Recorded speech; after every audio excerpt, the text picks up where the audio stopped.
Tumukaribishe Rais wa Kenya.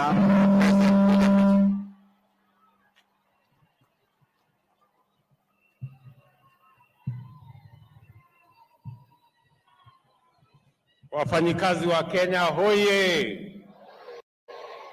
Bwana Yesu asifiwe. Tafadhali tuketi chini. Asanteni sana.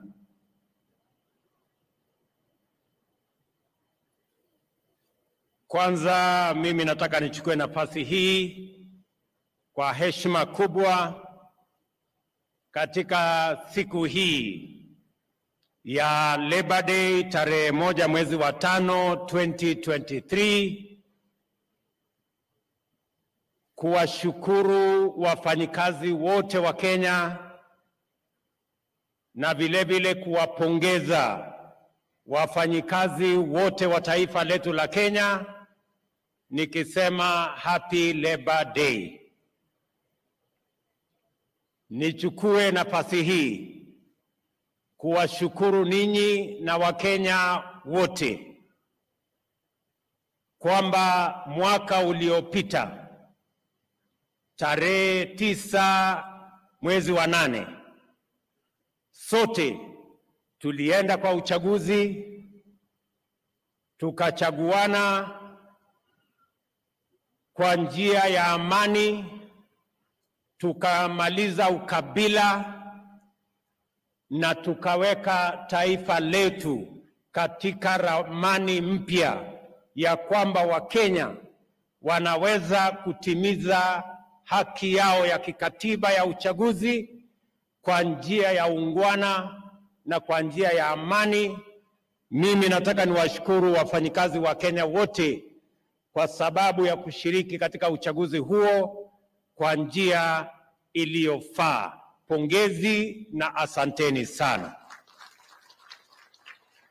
Nataka vile vile kwa njia ya kipekee na kwa heshima kubwa ni washukuru wa Kenya, wengi wao wafanyikazi walionipatia nafasi kwa kura zenu na kwa maombi yenu niwe kiongozi wa taifa letu la Kenya wa 5. Nataka niwaambie asanteni sana. Nataka niwapongeze Wakenya wote. Najua Secretary General wetu wa KOTU amesema hapa ya kwamba wengi wa wale ni viongozi wa wafanyikazi na watu wengine wengi walipiga kura kwa upande wa Azimio. Mimi nataka niwaambie viongozi hawa na Wakenya wote, sote tulioenda kwenye uchaguzi, ya kwamba kila Mkenya ambaye aliamka asubuhi na mapema na akaenda akapiga kura kutekeleza wajibu wake wa kikatiba wa kuchagua viongozi, mbali na kuchagua wa mrengo hii ama mrengo mwingine, mimi nawaambia Wakenya wote walioenda kwa uchaguzi, pongezi zangu nyingi sana. Every citizen of the Republic of Kenya that woke up early to exercise their right to choose leaders for our country deserves celebration and congratulations. Irrespective of which way you voted, you exercised your right. Hakuna Mkenya alifanya makosa kupiga kura upande wowote. Ni haki yetu ya kikatiba kuhakikisha kwamba tunachagua viongozi wetu. Wale wa Kenya ambao hawakuenda kupiga kura, hawa ndio wanahitaji tuwazungumzie, kwa sababu wale ndio wenye makosa. About 35, almost 40% of the citizens of Kenya who are eligible to vote hawakwenda kupiga kura. Wale ndio pengine wako na makosa, lakini kila Mkenya ambaye aliamka akapiga kura, akapigia Kenya Kwanza ama akapigia Azimio, huyo ni Mkenya mzalendo mwenye amesimama na kwenda kupiga kura ili tuwe na demokrasia na tuchague viongozi wetu kupitia kwa njia ya demokrasia. We are a democratic nation and no citizen should be judged for voting whichever way they voted. Nataka niwaambie viongozi walio hapa wa movement yetu ya Labour, the Labour movement leaders. Nataka viongozi hawa wote, nimekuja hapa katika sherehe hii ya kwanza ya Labour Day ili nikubaliane na nyinyi, tushirikiane, tufanye kazi pamoja kuwahudumia wafanyikazi wa taifa letu la Kenya. Na nimekuja mapema kwa sababu nimeambiwa mapema ndio best.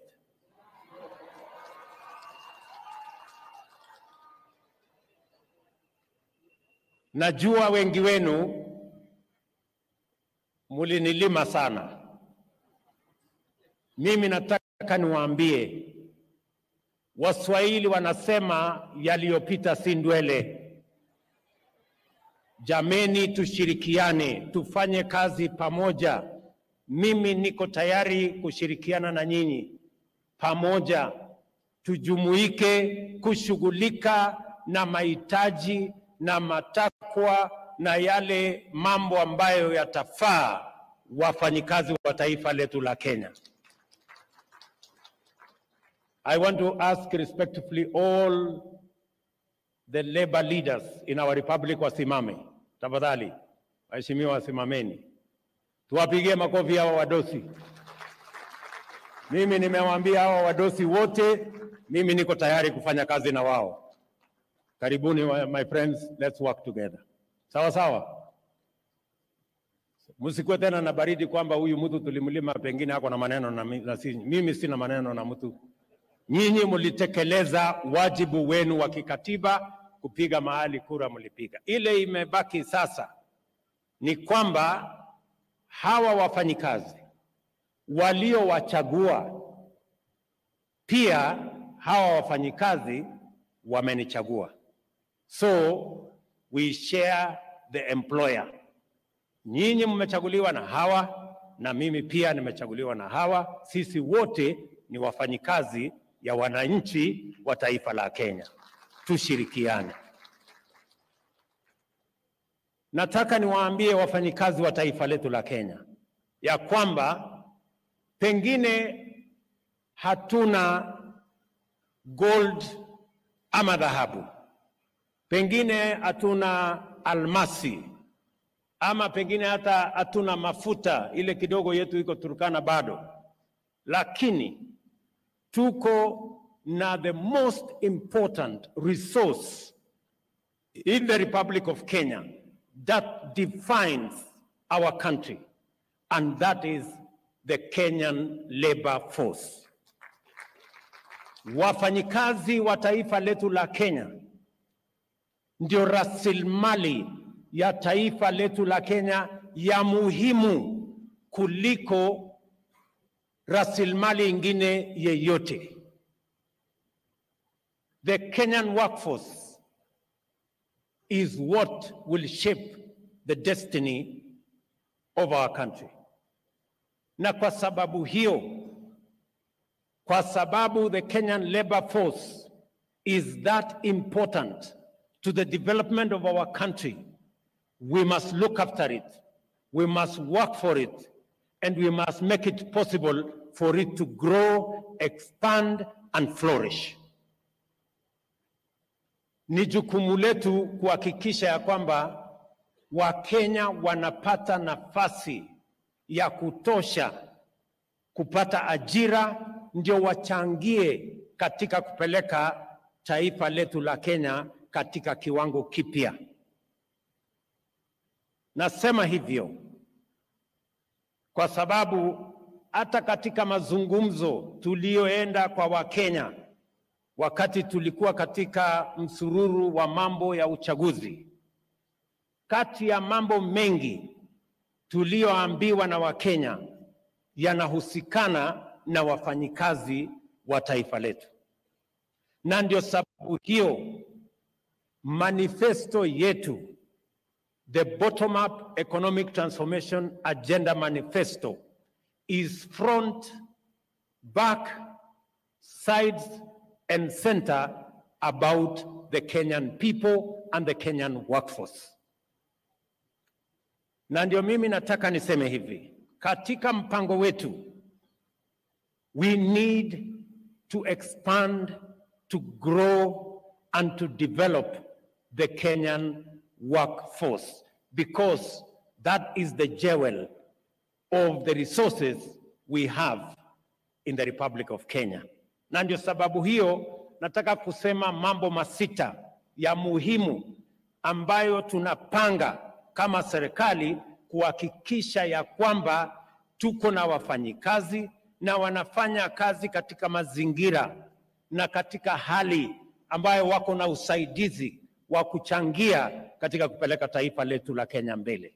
Jambo la kwanza, tumesema tunaweka mpango maalum katika sekta ya kilimo, kwa sababu pale katika sekta ya kilimo ndio inazalisha nafasi nyingi za ajira katika taifa letu la Kenya.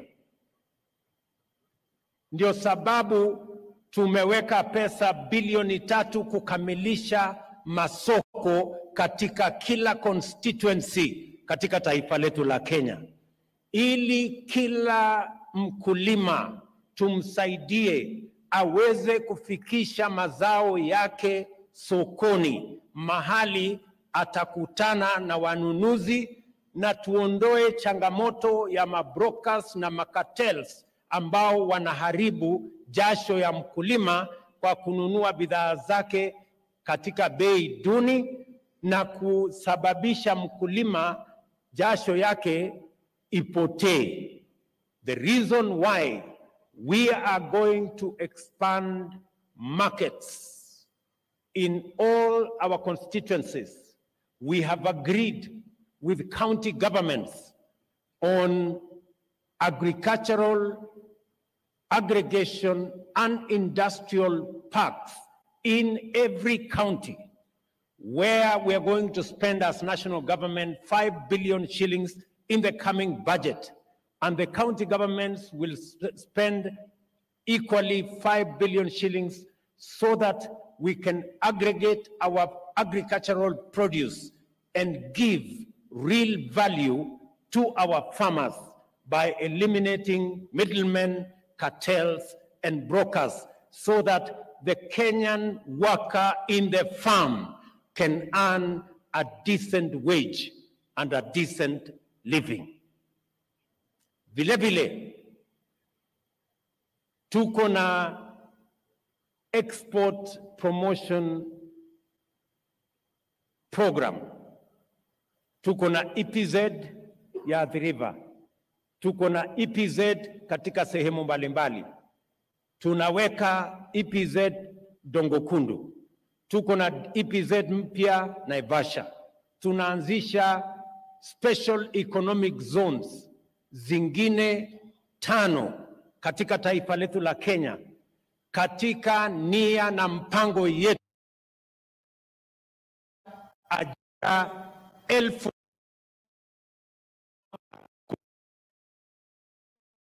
zones and our export economic zones, kwa sababu tunataka kuhakikisha kwamba wale wafanyikazi wanafanya kazi katika our export zones and our special economic zones wanaongezeka, na pia tuongeze sehemu yetu ya export ya bidhaa zinatotoka mashambani katika taifa letu la Kenya. Hiyo ni jambo la pili.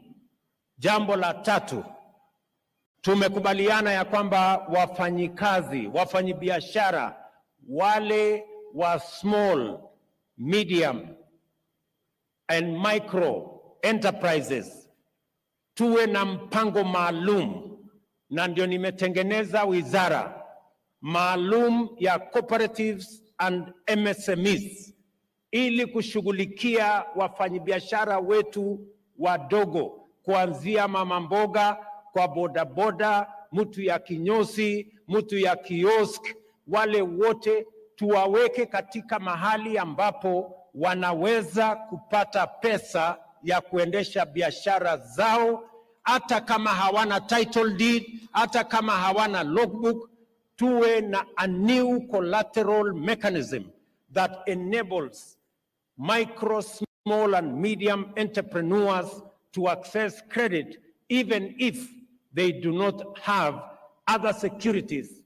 Their track record, their borrowing record will be the new title deed, will be the new collateral that will make it possible for our small traders, for our micro, small and medium entrepreneurs to access credit.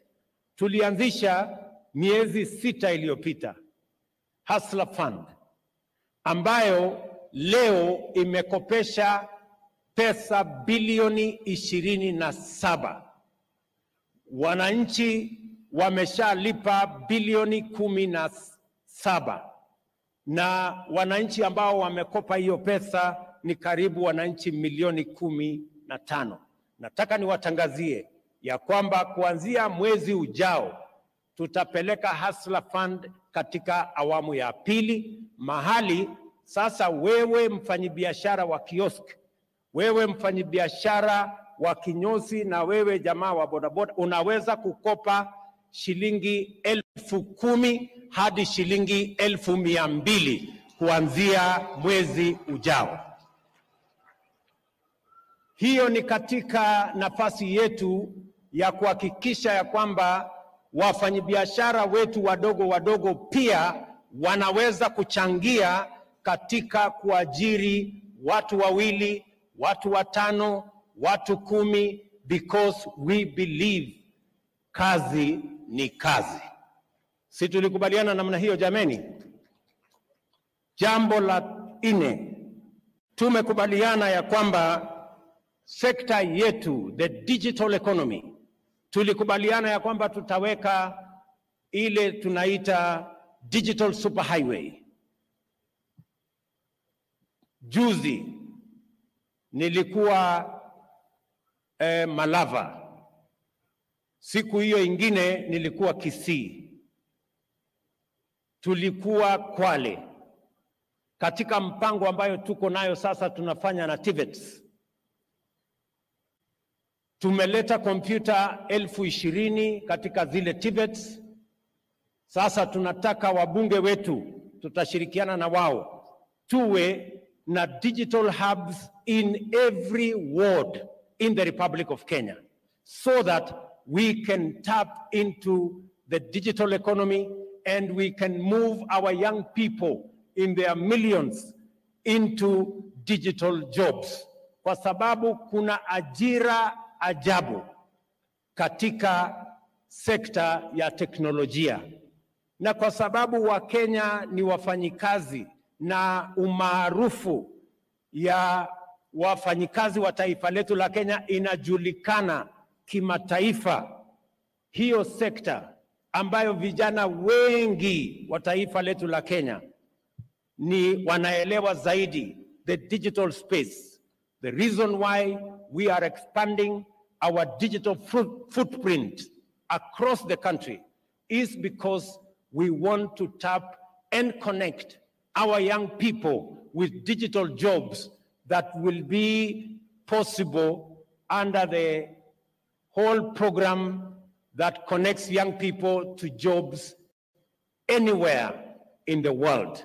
Tuhakikishe ya kwamba vijana wetu tunawapanga na ajira, na mimi nimefurahi ya kwamba tumeanza hiyo mpango, na tayari kila TVET katika Republic ya Kenya itakuwa na makompyuta, na tukikamilisha budget hii, kila mbunge katika taifa letu la Kenya tutakubaliana na wao na tutako-invest ili katika kila ward katika taifa la Kenya tuwe na digital hub mahali vijana wa Kenya wanaweza kwenda kupanga mambo yao ya ajira tukienda mbele.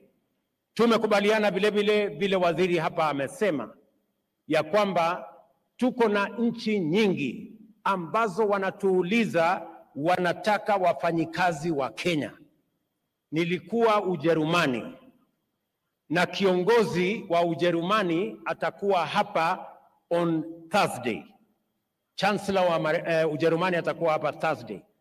Na katika hiyo mkutano tumekubaliana tutasign bilateral labor agreement ili wananchi wa Kenya wapate nafasi, kwa sababu wametueleza wanahitaji wafanyikazi milioni 250 kila mwaka Ujerumani, na wanataka wa Kenya wachangie kwa wale wanataka kupata kazi hizo Ujerumani. Tuko na nafasi za ajira Canada, tuko na nafasi ya ajira kule Marekani, tuko na nafasi za ajira UAE, Saudi, tuko na nafasi za ajira katika sehemu tofauti. Tuna sign bilateral agreements 10 vile waziri amesema in the next couple of months, ili nafasi ya ajira ipatikane kwa vijana wa taifa letu la Kenya, kwa sababu kwa sasa mnajua ile pesa tunapata Kenya kutokana na wafanyikazi wanaofanya kazi nje ya Kenya, tunapata bilioni 400 kila mwaka.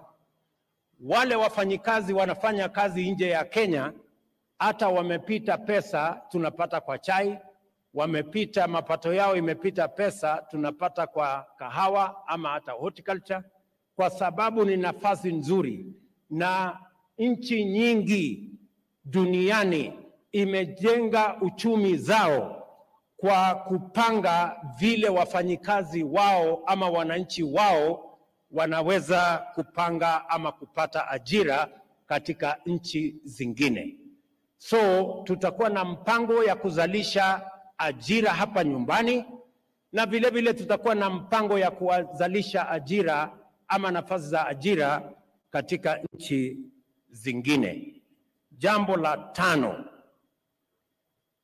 si niliwaambia tuko na mpango? Jambo la 5, katika mpango yetu ya housing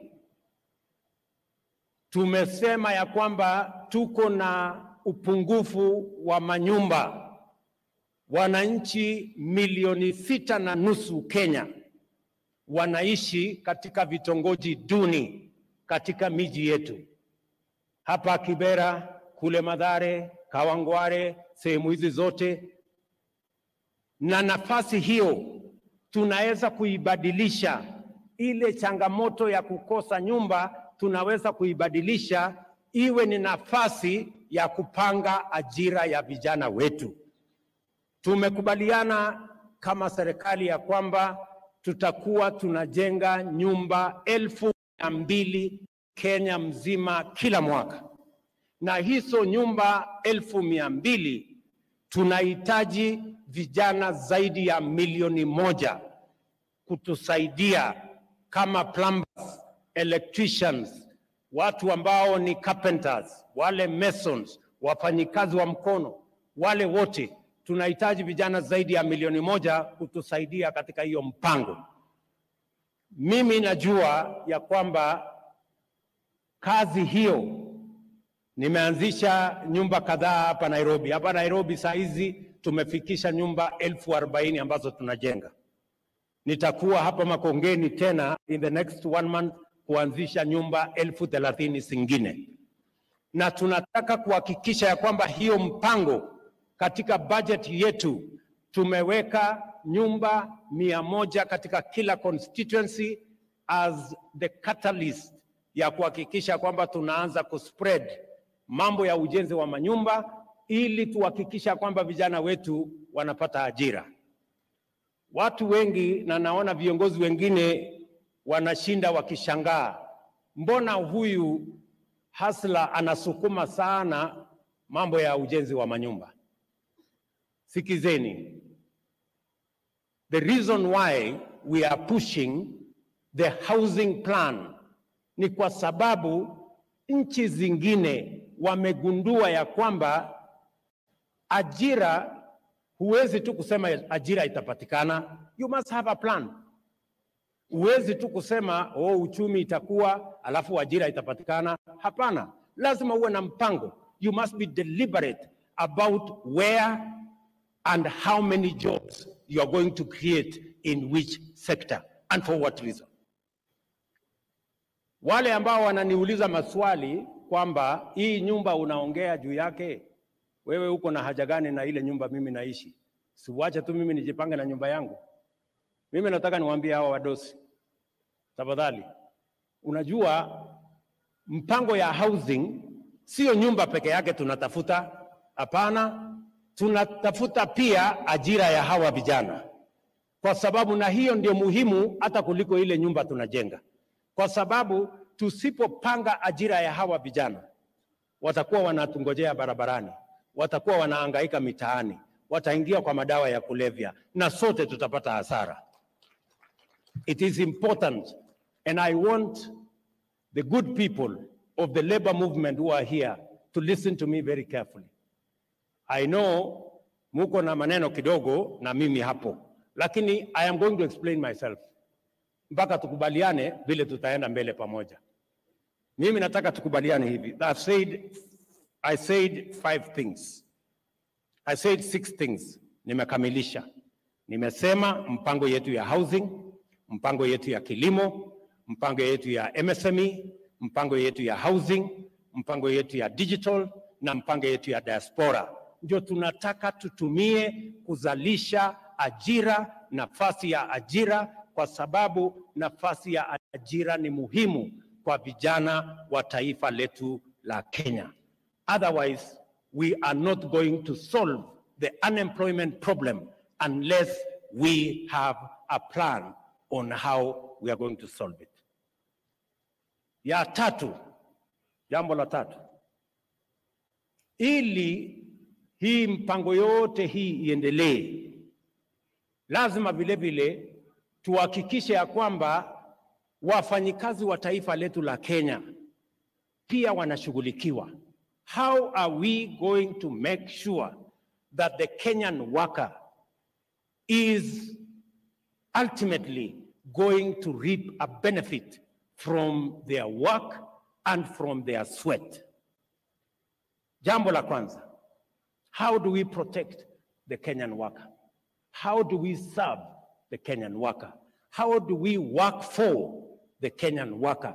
For those of us who are in leadership and for those of us who have an opportunity to serve. Number one, we must make sure that when the Kenyan worker, after working for 10, 20, 30, 40, 50 years, they can retire in dignity. Today,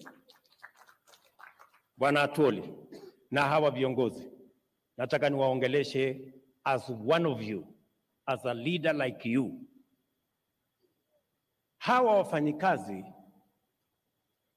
ni jambo la kusikitisha sana, kwamba baada ya miaka 50, miaka 40, Mkenya amechangia jasho yake, amefanya bidii, anaenda katika maisha ya umaskini.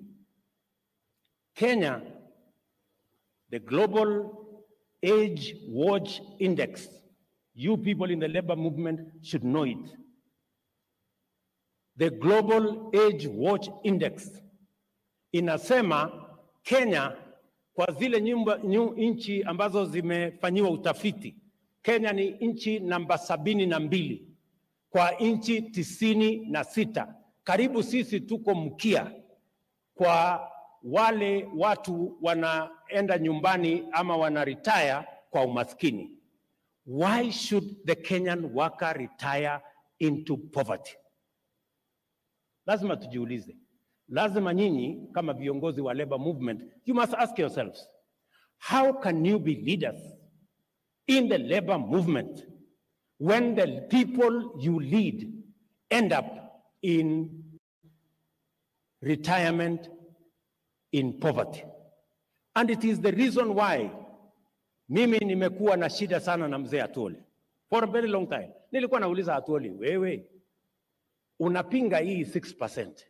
Wewe unasema mwananchi atoe shilingi 200 kila mwezi. Ati hiyo ni pesa ya retirement, 200 shillings. Mwananchi akitoa 200, mfanyikazi akitoa 200, employer anatoa 200. Sasa mimi nataka nikuulize, 200 inakuwa 400. Hata kwa maombi, hata kwa dawa, hata kwa uganga, utafanya nini 200 iweze kutosha kulinda huyu mtu akienda retire? Inawezekana kweli shilingi 200 kubadilisha maisha ya mtu? It's not possible. And that is why we have age-old poverty in Kenya, and we are 72 out of 79. Who has contributed? Sasa mimi nataka niwaulize viongozi wenzangu mko hapa. Sasa nyinyi mnasema ni sawa mtu wa contribute 200, na hii sio pesa, sio tax. It is not tax. Hii ni pesa ya mwenyewe. Pesa yako ambayo utatumia ukienda retire, hiyo ni tax. Hiyo ni pesa yako. Unaweka tu kwa akiba, na Waswahili wanasema akiba haiozi bwana.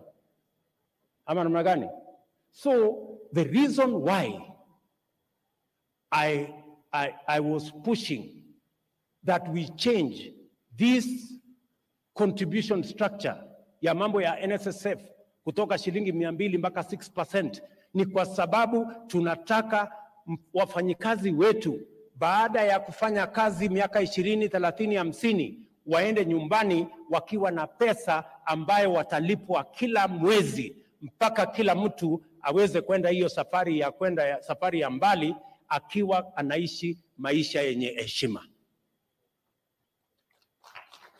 Tunaelewana jameni? Mimi nimefurahi ya kwamba wakati nimeongea na mzee huyu Atwoli, finally tumekubaliana. Na kuanzia miezi miwili iliyopita, sasa kila mfanyikazi analipa 6% na kila employer analipa 6%. Na unajua, the beneficiary here, good people, the beneficiary is the worker. Sasa wewe mfanyikazi umetoa 200. Sasa yule employer wako atatoa tu 200. Lakini ukitoa 1000, he will be forced kutoa nini? 1000. Mwenye amefaulu ni nani? Si ni mfanyikazi? Kwa sababu ile pesa yake ya retirement imeongezeka. That is the logic, my friends. In the last 2 months, let me give you the statistics. In the last 2 months, baada ya sisi kuimplement 6%, pesa ya retirement ya wafanyikazi imeongezeka kutoka 1.2 billion every month. In the month of February, ilikuwa 2.5 billion. In the month of March, ilikuwa 3.5 billion. I promise you, in the next 3-4 months, it is going to be the maximum, which is going to be 6.5 billion shillings every month. Money that will be available to the Kenyan workers in retirement.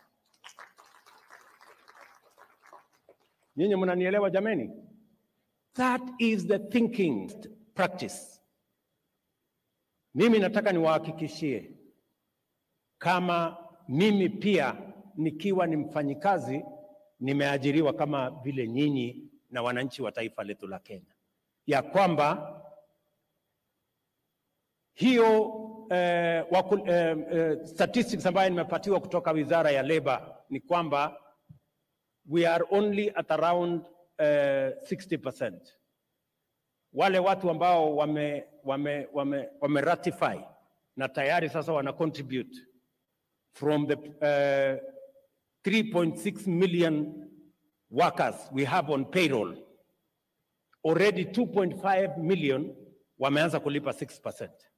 Imebaki only 1 million, and I am confident that progressively we will get to the numbers and we will begin the journey. Kwa sababu Nataka niwaeleze, and I have to tell you this because by God's grace I am the leader today in Kenya, ya kwamba Kenya, the culture of saving, we are only at 8% of GDP.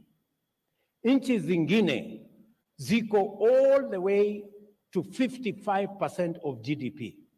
Ndio munaona tunaenda kukopa pesa kutoka China, kwa sababu in China their saving culture is at 55% of GDP. Hatutaki kwenda kukopa pesa China tena. Tunataka hii pesa yetu ambayo tunia wafanyikazi wa Kenya ndio watatusaidia kujenga nazo barabara, kujenga nazo dunia hii, na tuwalipe ile interest tunalipa wale Chinese na tunalipa wale watu wengine. Hawa wafanyikazi wa Kenya wafaidike na interest ya serikali. That is all we are asking, good people. Hiyo ni agenda yetu ya kwanza, kutetea hawa wakulima, hawa wafanyikazi. These workers, they should retire in dignity because they have saved enough money to take care of their retirement. Jambo la pili, ili tuweze kuprotect these Kenyan workers. Jambo la pili ni mambo ya matibabu. NHIF na matibabu in general. Niliwaahidi wa Kenya ya kwamba tutachunguza upya maneno ya afya. Wakenya wengi, karibu Wakenya milioni 1, statistics show that up to 1 million Kenyans sink into poverty because of medical bills. Meaning that many families end up in poverty because a loved one got sick. They sell everything, they sell their produce, they sell their wares, they sell their property and end up in poverty. And we must address ourselves to the issue of health in Kenya. Niliwaahidi ya kwamba hii mambo ya health tutaichunguza. Mimi nataka niwatangazie hivi. Nimeketi chini na wizara yetu ya afya, tumepanga ile mpango tulikuwa nayo. Niliwaahidi ya kwamba tutaanza mambo ya health upya. We are going to have a paradigm shift in the delivery of our health products in Kenya. We are not going to go the route that we have always invested in curative health. We are going to go the opposite direction in promotive and preventive health interventions. Hatua ya kwanza ni ile Sakaja amesema hapa. Tumekubaliana na county governments ya kwamba mambo ya health, asante governor, mambo ya health tunaanza pale chini kwa community health promoters. Na tumekubaliana ya kwamba we are going to recruit 100,000 community health promoters in Kenya. Kila familia kila familia 100, munisikize vizuri, kila familia 100 tutakuwa na community health promoter moja, ambaye kila mwezi atatembelea kila familia, na tumempatia equipment ya kupima pressure, kupima nini, ili ugonjwa yako tuanze kumbambana naye mapema kabla hujaenda hospitalini. Tayari, almost all the counties already have community health promoters. What we are going to do as national government is to agree with them on how we are going to remunerate these community health promoters. And we are going to share 50-50. Every county that contributes whatever money, we are going to match the money you are contributing in making sure that we have community health promoters that are going to help us to prevent diseases, to promote health among its citizens in a manner that ensures that we begin from the bottom going up. Nyinyi mnanielewa? Jambo la pili, niliwaambia haiwezekani kwamba mimi rais nalipa shilingi 1,700 kila mwezi, na mama mboga na mtu ya bodaboda analipa shilingi 500 ili akuwe na kadi ya NHIF. Mimi mshahara yangu ni 1,000,000. Yule bodaboda mapato yake ni 5,000. Kuna ungwana pale kweli? So nimesema tumebadilisha the contribution mechanism and the contribution formula. Sasa yule ambaye mlikuwa mnalipa kwa NHIF shilingi 500, sasa tutateremsha chini ikuje shilingi 300 kwa wale mmekuwa mkilipa shilingi 500.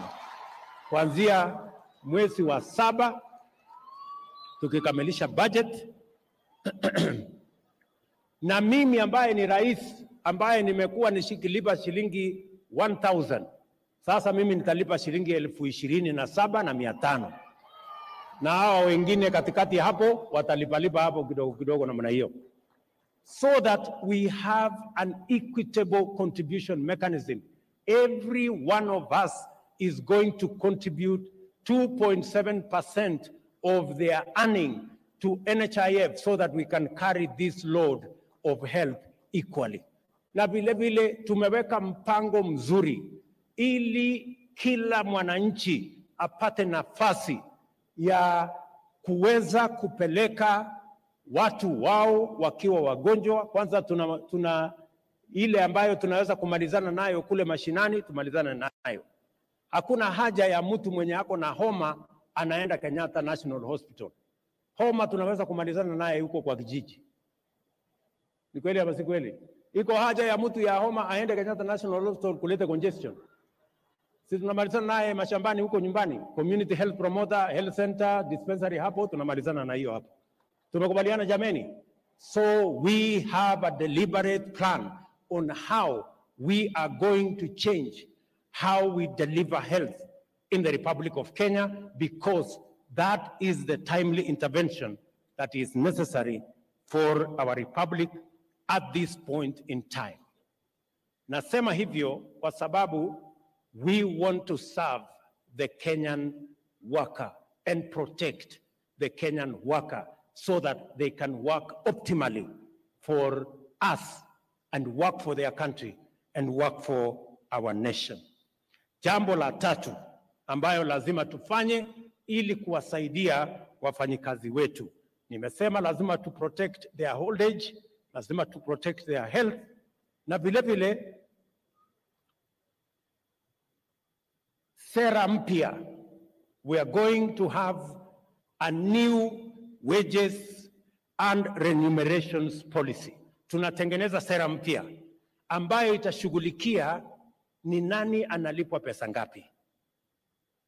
Tuondoe tofauti ambayo iko kati ya wafanyikazi wa umma, wafanyikazi wa private sector. We must harmonize how we treat all our workers so that all workers work for equal pay that is fair and that ensures, hata tukisema minimal wage, lazima tukubaliane, how do we arrive at minimal wage? How do we arrive at a decent, livable wage? Hiyo sera tayari iko katika baraza letu la mawaziri. Bwana chairman wa Labour hapo bunge, Bwana Karemba yuko hapa, anaitwa Bwana Mushangi.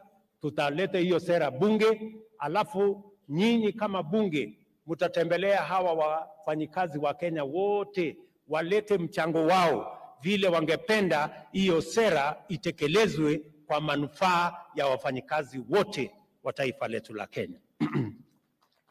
Jambo la 4 ambayo tunataka kufanya kushughulikia hawa wafanyikazi wetu ni mambo ya injury in the place of work.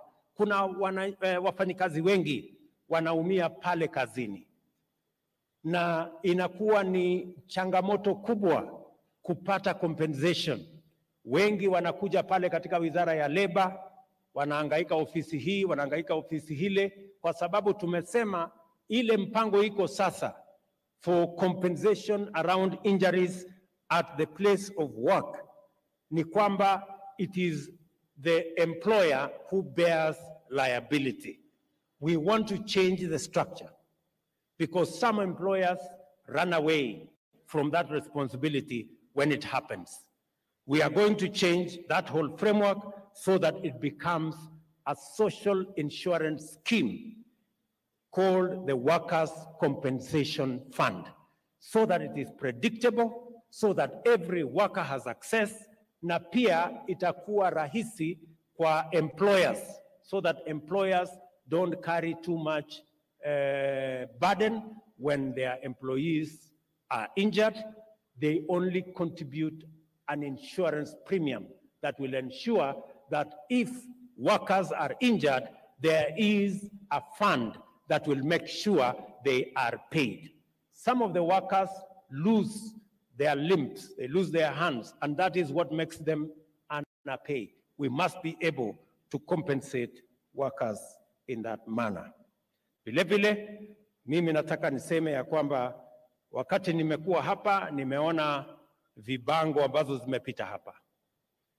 Wafanyikazi wakisema wanataka ile section, ile ILO Convention 189 on decent work for domestic workers. Nimeshaongea na waziri wetu, anapanga. We are going to discuss in the next cabinet.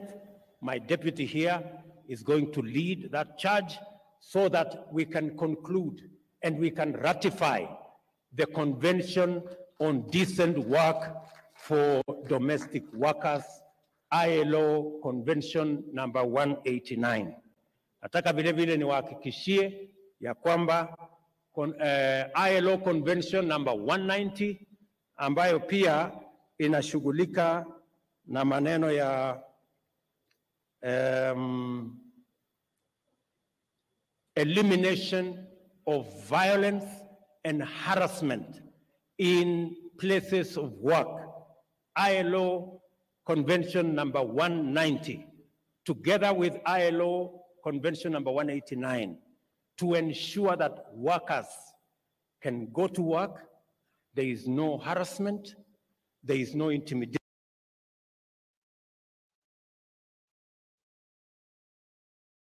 Government, we are working on it. In the next 3 months, we will have concluded the ratification of those two conventions so that we can protect the Kenyan worker as they serve our country and as they work hard for our nation. Nilisema ya kwamba tunaongeza wale wanafanya kazi, but we must also protect them. We must make sure that they end up in decent retirement. They must also live in an environment that health is provided. And finally, let me say that as the government of Kenya, we must continuously work on reducing the cost of living. Sisi tunataka kuhakikisha kwamba kila mwananchi anaweza kulisha familia yake. Tunaelewana jameni? Tumeongea mambo ya unga left, right and center. Mimi mwenyewe niliwaahidi ya kwamba tutakuwa na mpango ambayo itateremusha gharama ya maisha. Na hiyo mpango watu wengine hawaelewi. Unga sio ya kwamba inapunguzwa bei ati kwa shelf. Unga inaanza kupunguzwa bei kwa kumsaidia mkulima shambani azalishe chakula ya kutosha, ndio chakula ikuwe kingi, ikifika pale sokoni iwe bei yake imepungua. Tunaelewana? Hata ubebe sufuria kwa kichwa siku ngapi, bei ya unga itapungua kwa kuweka sufuria kwa kichwa? Hata kama ni kwa uganga, hata ikiwa ni kwa madawa. So mimi nataka tuelewane. Na unajua hii bei ya unga ilifika 230 kwa sababu mawazo ya hawa jamaa wanafikiria kwamba ukiweka sufuria kwa kichwa ndio bei itapungua. If you do not have a plan on how to grow more food so that you increase supply, how are you going to reduce the prices of food commodities? And that is why mimi nawashukuru wakulima wetu niliwaeleza ya kwamba tutapunguza gharama ya mbolea. Tumepunguza kutoka shilingi 7,000 mpaka shilingi 3,500. Na mwaka ujao tutapunguza zaidi, so that in due time we will make sure that we manage the cost of living, we manage the cost of food, so that every citizen of the Republic of Kenya anaweza kulisha familia yake na chakula ipatikane kwa bei nafuu na kila Mkenya aweze kujisimamia. That is the direction we are going. Mimi nimesikia mumesema bado. Mimi nataka niwaambie hivi. Hii bei ilikuwa 230, si ni kweli? Saa hizi ukienda kwa shelf, na mimi nataka niwaambie, endeni hapa Quickmart ama uende Naivas, utakuta iko ya shilingi 200, iko ya shilingi 180, iko ya shilingi 170, iko ya shilingi 158. Wewe ndio utaamua utanunua gani. Kama unataka kununua ya 200, ununue ya 200. Kama unataka kununua ya 158, nunua ya 158. Hiyo ni uamuzi yako. Tunaelewana? Si dunia hii ni demokrasia? Si unafanya ile unajua unataka kufanya? Na mimi nitaendelea kukaza kamba. Bado kuna millers wanatufanyia ukora, lakini mimi nitapambana na wao mpaka tuhakikishe ya kwamba every citizen has a right to access food that is quality, that is enough for their families. Na hiyo kazi mimi nitafanya na bidii. Unajua hawa jamaa, hiyo safari ya kufikisha unga 230 ilikuwa ni safari ya miaka 4. Sasa mimi nataka niwaulize, safari ya miaka 4 unaweza kukamilisha kwa wiki 2? Hata kama wewe ni malaika? So watulize boli. Maneno mimi napanga. Ama ni aje? Sijui kama tunaelewana. Kama hawa jamaa niliwapanga wakiwa na deep state na system na nini.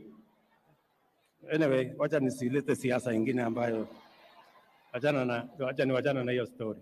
Sijui kama tumekubaliana wangwana wa Nairobi na wafanyikazi wenzangu. Mimi nataka niwahakikishie hivi. Sawa? Mimi nataka niwahakikishie ya kwamba kama taifa la Kenya, sisi tunaheshimu haki ya kila mtu. Tunaheshimu ndugu zetu wa upinzani kwa sababu wako na jukumu ya kikatiba ya kutekeleza katika upinzani. But we also know what democracy looks like. We also know what human rights are. It is nothing to do with violence. It is nothing to do with anarchy. It is nothing to do with destruction of property and destruction of livelihoods and destruction of people's businesses. That is not democracy. That is not human rights. So we must keep to the straight and narrow, all of us. Mimi nataka niwahakikishie here today ya kwamba haiwezekani, sitaruhusu mali ya mwananchi kuharibiwa, biashara ya mwananchi kuharibika, kazi ya mwananchi kuharibika, watoto wetu ati wasiende shule, ati kwa sababu kuna watu wanataka kutulazimisha ati tugawane serikali. That one will not happen, good people. Tuelewane tu mapema kwa sababu that is the Kenya we live in. We are a democratic country and we want the best for everybody. Respectfully, I want to ask my friends, tumekubaliana badala ya kuharibu mali ya wananchi, badala ya kuharibu biashara ya wananchi, badala ya fujo na vita, tuongee bunge. Wabunge waongee, watafute masava, watafute hiyo ingine, watafute nini kule bungeni. Lakini kwenda kuharibu biashara ya mwananchi, ati walienda Kawangware wakaharibu biashara ya wananchi. Mwananchi ameng'ang'ana, ako na biashara yake hapo, ameweka 5,000. Wewe unakuja na goons na wahuni 1,000, 2,000, wanakuja wanasambaratisha ile biashara ya ule mungwana, wanakuja wanaharibu kioski ya watu, wananyang'anya watu mali. Hiyo will not happen in Kenya, good people. Please, tuelewane mapema. So mimi nataka niwahakikishie wa Kenya, serikali ya Kenya itasimamia haki ya kila Mkenya kuendesha biashara yake, kuendesha kazi yake, kusomesha watoto wake na kuendelea na kazi yake kwa njia ya utulivu na amani That is why we have a country. That is why we have a government. And that is why our security agencies are paid to protect the lives, the property, the businesses of every citizen of the Republic of Kenya. And that is the job that I was hired for by the people of Kenya. And I will do it diligently, bila ya kusita. Sio kama tumeelewana. Wafanyakazi hoye. Siniliwaambia mapema ndio best. So mimi nataka niulize hawa viongozi wenzangu, tafadhali naomba kwa unyenyekevu, my good friends, tushirikiane, tufanye kazi pamoja, tuwatumikie wananchi wa taifa letu la Kenya. We will all reap a reward. Kama sio hapa duniani, tutapata mshahara kule mbinguni. Asanteni sana, Mungu awabariki kila siku.